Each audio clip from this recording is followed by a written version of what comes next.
Good morning, everybody. Hi, guys. We got Mike Kelly in the studio today. I came back from a week in Sacramento. A whole week. Well, so I got there Sunday. Was originally going to have a 7:30 a.m. meeting Monday morning, and they decided to change it to 1:30. Oh, really? Because I think they were thinking, well, the rest of the people won't be here on Sunday. So there, I'm all situated. That's good. So a week of talking with our legislators. Are your lights on over there? My lights are on, but no one's home. Bunch of meetings, looking at the new legislation that's coming down the pike, mostly water related this year. What? Yeah. No more? There's no more water. We don't want any. We're not going to save any. We're just going to let it all go to the ocean. We already did.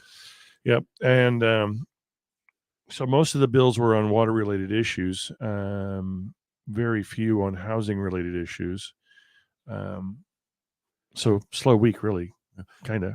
Well, I'll go through the market in a second because it's not slow for us. Yeah. But I was up in Tuolumne yesterday, county, and Toy and I are talking to some, and I guess Cal Fire has put some new stuff in place to where your driveway has to be able to handle 50,000 pounds and all this new regulation potentially coming in to make it so much harder to build. I'm like, well, why don't they get lighter trucks? Yeah. Longer hoses. That was a conversation in our region caucus. I think they need to be electric too. Yeah. With water and electric vehicles. Yeah. So if they're electric, they'll be lighter, right? Because they won't have the big old engine. Well, will the water help with when you go to plug in? How far away do you have to be away from it so you don't get water on you? One of the things that did come up is there's legislation, or there's less legislation being presented or trying to become legislation that ADUs, if you build an ADU, that you could go ahead and split your lot and sell off the ADU if you wanted to, which, be fine if you just owned it free and clear. But if you have a loan, I would think that would kind of, you have to get permission to do that. Yeah. If you have a loan. Right. Or you're violating the terms of your loan and they could call the loan due. Correct. Yeah. But what you can do though, before you build the ADU is split the lot. Right. Get a refi and get permission to do it. Right. Because a lot of times they will do it if it's not going to affect the value of the property. But if you build something on there and then try to do it, then they're probably going to say, hey, that's going to affect the value of the property. I think legislators are one, they don't have enough information in the real estate world, and we constantly try to be at their beck and call. We talk to them all the time, but we're usually reactive. So we've been a group of us have been creating better relationships with our legislators. So we're in the forefront of things. And when they say, hey, well, I'm thinking about doing this, say, no, this doesn't work because of this, this, and this. Try this. But one of the things I see the legislators doing and talking with them is they're grasping at straws on how to increase doors to live in. And I told 4 of them Wednesday evening, build. Yeah, fast track. Reform CEQA. Make it easier for people to build. Fast track. You are not going to. You're never going to handle this crisis without building more homes. Period. End of conversation. End of conversation. You're not going to do it. You're not by giving. HAFA wants to give a $10,000 after close of escrow grant to underserved and underprivileged people.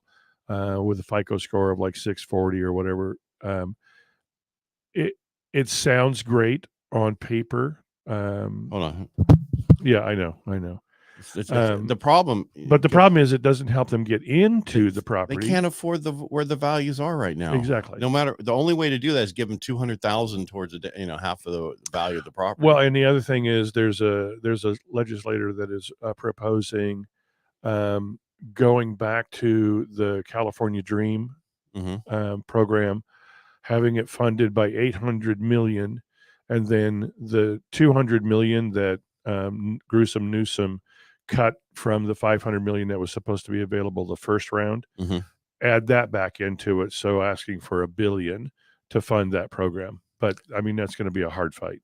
Well, even if they did that, that's not all right. Here's the problem. I know it doesn't handle. It doesn't handle the value, the amount of homes. The best way to fix this problem is to fast track building.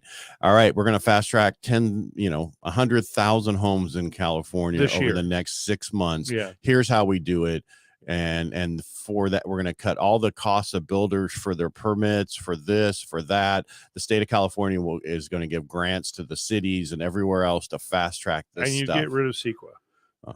Because CEQA is going to say, "Oh, there's a red-legged frog over there," or the NIMBYs that I don't want all those thousands of homes blocking my view that over my fence that is just pasture right now. You got to keep pasture land, you got to keep farmland. You absolutely have to do that, but you have to plan intelligently, and we have to build more homes, whether that is multi-level, multifamily, whatever. You need more doors. Right. Or tons of of condos or townhouses. Exactly. Right. Planned communities. Yeah. So that's what I see that. But like you're saying, everybody wants to fix the problem, but they think by throwing money at it to the people who are buying is going to fix the problem. In reality, But you they need have to nothing fix. Right. You have to fix the problem for builders, and these fast track builders. You have to say, okay, for the next year, no built to rent only housing tracks at all. Yeah. And that's going to piss off everybody that's doing that. But that's what you need to say. Well, the rental market is impacted. Mm-hmm. Yes. However, get them into homes. It won't be. If you get them into homes and you build more homes, people may say, hey, you know what? I can afford this new home because I've got so much equity in my existing home. I think I'll turn that single family home into a rental. So you increase your doors that way for rentals too. Mm-hmm. You have to have more rentals to bring those rental prices down. So there's one way to do it, and that's give people an opportunity to go to a different subdivision or different area with a newer home. We need to get back to building 1,000 homes in Modesto a year. Yeah. And God, those days were what? Last seen in the 90s? Early 200s. 90s? I mean 200s. Hello. 2000s. Yeah, 2000. 2004, 5. There were so many tracks around here being built. It was like, wow, you could go buy a new. I remember coming up from Southern California, going when it was over those McMansions, Tuscanies. Yeah, I was like, God, I can buy this thing for $250,000. Exactly. Yeah, I was like, but I got to live here. Yeah, I should have bought one then. Yeah. All right. So jobs report came out today. And that's the Bureau Labor of Statistics jobs report, and it shocked the market. Showed actually increase in jobs instead of decrease in jobs. However, the markets, and that's what I'm just saying, the market's overreacting. The bond market's giving back. Where are we at right now? 28 basis points for the week, even though we were up 31 and 20 every day, except for we ended up only like 8 up yesterday. So what I'm saying is rates improved this week. Right. You know what you want to hear something funny? No, I want to finish. Okay. Please. Because I want to get this done. Go ahead and finish. Then you can tell me your joke. Remind me of the funny. No, it's not a funny joke. Okay. All right. So the market is reacting to this. But what we're saying is they're overreacting. So because if you look, February saw a downward revision of 78,000 and when March by 71,000. So if you look at, they're seeing the negative revisions for February and March resulted in 149,000 jobs lost. So bringing the net gain only to 104,000. So that's why they're thinking this is going to be revised down, and we're overreacting. We're still on the right trajectory to see lower and lower jobs and other stuff that's going on. Go ahead. What did you want to say funny before I keep going? This week, I'm in Sacramento. I'm in front of a lot of realtors and a lot of lenders at some of the gatherings with the legislators. And there was a lender saying, "Oh my God, we're taking in the shorts. The interest rates have risen so much this week."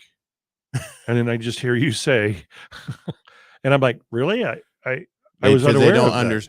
They don't understand the positive on the bond. When we see the positive, that means they're going down. When we see the red, that means they're going up. Right. And yeah. So did you ask him how long you been in the business? No, 2 days. I just turned and went over and got another beer from a different area. No, next time let me know. I'll come up and I can tell. Because yesterday I was in Twain Hart dropping off some books. Right. And I was sitting at the Rock. at The Rock. The Rock at the bar having my burger and everything. And these two young guys come in and they're like, "Is that your sweet ass truck outside?" I'm like, "Yeah, it is." What's a Parcaut edition? It's my last name on everything. And so we were talking, they own homes, and one guy's like, well, with the way it's going to crash and so the problem is the average person thinks the market is still going to crash when it's not, because they don't really understand. So if the regular people don't understand, legislators or people, whatever they're called, don't understand how to fix it, we have a problem. Right. They don't come to the people who go, we're in this day in and day out. This is how we fix it. Yeah. Right. And who was the guy out of Fresno? That was a builder that was running for office. You had he was at your house. Nick Magzik. He would have been a perfect person to be up there because he understands the market and what to do. The only way to fix this, like we said in the beginning, is to build more homes. You want more affordable, build more homes. You want houses not to go up in value as fast as they are, build more homes. Yep. And we tried hard to get get votes for him, but he was a little short. Right. So back to the jobs report. So the birth and death model they use for the BLS report, which is a Bureau of Labor Statistics, if you just showed up, they're saying it's may have started to overestimate the gains in April, meaning, again, the numbers are going to go down. So, so with that being said, because what happens is during a downturn, the model overestimates the rate, while in an upturn, in a recession, it underestimates. And so basically they're overestimating right now. And it's challenging to believe that the current economic climate with the banking issues and lending, where that many new businesses were created last month, when we have, how are you going to get money supply is really tight for new businesses. I don't know if I really want to get into this. No. Here's the thing. Jobs report survey, remember, has two parts of it: the business survey and the household. And then you have the household. And if you don't remember, this is job creation number and involves modeling estimates.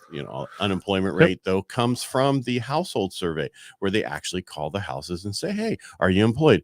Yeah, I am. Or no, I'm not. You caught me at the wrong time. They show, really only 139,000 jobs were created versus what the other report was saying. So, and they're saying a decrease by 43,000. Yeah. So I think next week is what this is the other thing. I don't know if you heard today, Bernie Sanders is really trying to push the the minimum wage to $17 an hour. Has he not figured out what the hell the increasing it to $15 has done? Yeah, well, that's the thing is, So, and this other thing is, average people don't work 40 hours a week anymore. No, they work 34.4. Exactly. Yeah. So basically what we're saying to do, carefully float till next week. Yeah. Because we have the May 10th was we're going to see the other inflation reports next week. And that's important. So next week is inflation week. Yeah. You need some bells and whistles that'll go off when you do that. Okay. So I want to share something real quick. And this kind of is going to coincide with the story of the two guys that liked your sweet ass truck. And they're thinking that the market's going to crash. Click. Yeah, there we go. So I don't think I can make it any bigger. That's what, because it's as big as it's going to get.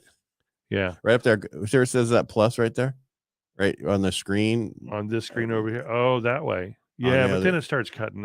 Just there. Is that big enough? A little bit more. Okay, there you go. So the week of ending April 29th, 2023, 428 closed sales per day. Okay, and that's 7 days a week. That's 7 days a week, and that is all of California. And that's so far for the year, or just this month? That's just ending that week. Okay, so a week? That was a week. Oh yeah, 428 closed transactions per day times 365. So that's going to put us at 156,220 for the year, which is down from 267 last year, which is down from 450 the year before last year. I said that to a couple agents yesterday, and they're like, "Oh my God, yeah, I need another job." 260 pending sales per day, 207 new listings per day. What seems to be outpacing listings? Pending sales and closed sales. So when there's no inventory, There's no crash. Scroll down a little bit. I want to see. Roll her down. Yeah, because what realtors are saying, 18% close to sell, 16% enter in escrow. What realtors think will happen? Sales will be up 27%. Prices will be up 17. That should be a 87% think prices should be up. 30% thinks listings will be up. I don't. That part, those two parts, the 27.6 and the 30.1, I don't get what they were smoking at that time. Because you can't have sales up if you don't have listings up. Exactly. Yeah. And they say listings will be up 30.1%. I don't get that at all. Are thinking that they're going to go call those expired listings? That don't happen anymore, really. Yeah. Because just about everything sells. Well, I can see. Unless they're saying only 30% of people will be listing. Because then those are the people with cash. That's exactly what those are the people who don't have a mortgage. Yeah. Because I actually, the biggest thing that I'm running into right now, divorces. They're finally coming through from the pandemic, and they're like, I had to sell my house. I need to buy a house, or I got to buy my ex out of this house. And unfortunately, I got to refinance out of this 15-year 2.14 that you got me into. And so I can pay my ex off to get him out of here. Right. Then sorry, but this is what we're going to have to do. Yeah. Yeah. So, so I'm looking at this. So 30.1% believe listings will be up, which is down 0.4 from 4.7 month from the week previous. Prices will be up. And just like you said, that should be like 80%. Right, 87. Because that's exactly if we don't have any inventory, values are going to go up. That's just how it works. And supply. When I went to college in economics, supply and demand controls the price of everything. Yeah. So I'm in front of all these agents for the week, and are we done with this? Yeah, the whole state of California, and except for like Humboldt and areas like that, extreme north, they don't have any listings, but things aren't selling as quickly, so they may take 2 weeks instead of 4 days. But just about across the rest of the United States of California, which is what I believe we are. Well, California is 40 million people, so whatever's happening in California. People say you list it right, it goes for $50,000 to $80,000 over the list price, and you've got multiple offers in 3 days. So the biggest problem I saw, like I was talking to some people in Tuolumne County, they had in the first 3 months of this year, hardly any closing. I mean, like the worst they've ever. And then February, and then this month, and they have 10 times was as for 5 times the amount of closings that. Then they opened 5 times the amount of escrows in April so far compared to the previous quarter. Oh, quarter. Okay. Yeah. Well, yeah. Oh, damn rain. Snow. Sorry. Snow, rain. Yeah, crazy. It's hard to go out and look at a house when you can't get to it. Right. Yeah. And hold on, can't go down the driveway. Has ice. Too late. Call a tow truck. You just bought yourself a house because you broke it. Yeah, and the tow truck comes out. Boom. Yeah, that's why I have a winch. And I'm talking about my truck. I know you're talking about your truck. I got rid of those other 2 years ago. Good, smart thinking. And then you've got the perfect one now. I have a wife now. Yes. Don't you call her a winch? I said perfect. I'm gonna let her know. Perfect. All right. Any open houses this weekend? Probably a bunch. You could do. No, I don't have any. Did you sell your Long Barn yet? Everything's sold. No, Long Barn's still active. It's getting a lot of activity, but it's still active on the market. But everything else I have is pending. So, yeah, they're on our street up in Cold Springs. They put this house on the market that's on this corner, right down from us and up. The views are freaking amazing. It's only a 1,300 square foot house. Totally needs to be completely updated. But amazing views. Oh, the views from the deck. I was like, Marcia, you want to sell ours? Move there? No. Okay. Yeah. I love the views from the back deck. Because you pull up, you got to go up all these steps. With us, we come down to our thing and go up some steps, not make major stuff. Yeah. At 22-149 Sarah Circle in Long Barn, you've got a back deck that looks on the Stanislaus National Forest. Nobody will be able to build behind you. And you got this little babbling creek that comes through, which right now with all the snow melt, it's probably doing a little bit more than babbling. You know what you need to put out there? What? Some salt licks. And it's for all the deers. Yeah. Oh, they get plenty of deer. Yeah. You just sit up there with your bow. Yeah. There's nobody behind you on the back deck just waiting. And have a venison burger that evening. Well, you get your permit for that area, but then you're like, well, you can't shoot a gun within 100 feet. Oh, I'm not. It's a bow. Yeah, it's a bow. And I'm sitting on my back deck. Put some clover out there. Yeah. Some seed. I'm telling you what you can do. It's just you shouldn't, but well, yeah. And then maybe just arm the deer too, so they have a decent chance of fighting. It's like back. 32 acres. Everybody's like, put some, stands up there. And Yeah. You got that big creek. Oh, speaking of water, I don't know if I talked about it with you, but we have a stream that's down from our cabin. Okay. That's usually a stream, like as big as this conference table, right? Okay. And when we took George to it a year ago, and he got in it, and I was like, dude, and I had to go down and grab his ass because he's like, this was fun. Yeah. Well, if he would have got in this time, gone. Yeah, that thing was a rushing, just like ridiculous. A rushing river. Yeah, I mean, it was pouring through there. And what was worse, we were walking down and there's snow still everywhere. Yeah. And we're walking down the trail, and I step on the snow and I go down all the way to my knee, and it's ice snow. So I have all these cuts all over. You weren't wearing shorts, were you? Of course I was. Of course you were. Yeah.